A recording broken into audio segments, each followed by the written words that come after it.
My name is Terry, and this is my wife Margie. I'm 70, and I just retired 10 years ago, enjoying every bit of it. I love the outdoors, cutting grass. We go for walks and just enjoy life.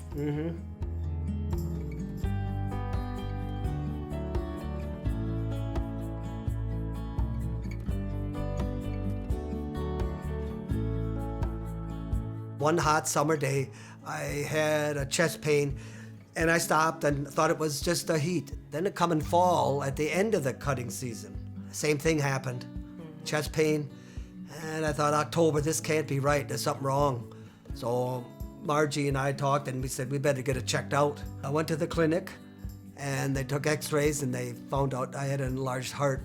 So they sent me, next day you're gonna have a stress test. Got all prepped and got started on the test and they stopped. And they found out I had cardiomyopathy. He told us to pack up that afternoon and go to Madison. And that was the best thing that Terry did, was to get a second opinion and to be sent to UW Health. I can remember the room that he was in. I kind of walked in and said hello, and we hit it off from the beginning. He was having symptoms that were progressing from his known heart failure beyond the point of being able to be managed with medications. And I was a patient there for 11 days, did take the fluid out, work on getting my fluid out of my system. I was said okay to go home, but one of the doctors said, you probably will be back. So I had my option of going ahead with the LVAD, in which I said certainly.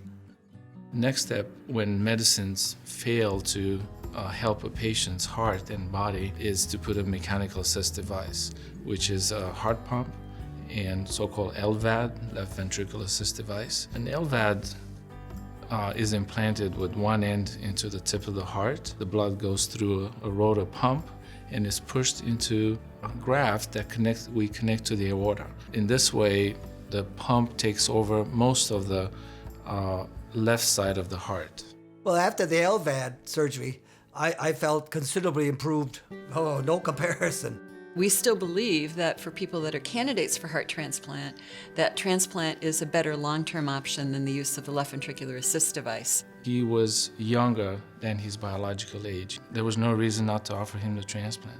We listed Terry in mid-July, and then he got a transplant less than 2 months in September. The usual wait is about 1.5 years. That's lucky. And believe it or not, on a Thursday morning at 6:10, the phone rang. I answered the call that morning and I don't even know what I said because I was so excited when she said, we have a nice healthy heart for Terry. You need to get to Madison right now. Got packed and my brother-in-law, he took us. I think it was about 1:30 in the afternoon. Yep. You were all prepped. Got the call and down to the OR we go. Procedures can take between 8 to 14 hours. We take the whole heart out, cut those connections that we prepared before, and then suture the new heart in. It's like giving life, seeing that new heart beat in that patient. It's exciting. I wish we could do that every day. After my heart transplant, it was a couple days and I really felt great. When we started walking in the hall at the hospital, around the island, up to 8 times a day, the nurse was amazed that I would go that fast. Our usual length of stay after heart transplant is about 10 days, so he beat even that average, living in 7 days. The UW Health Heart Transplant Program is a very established program.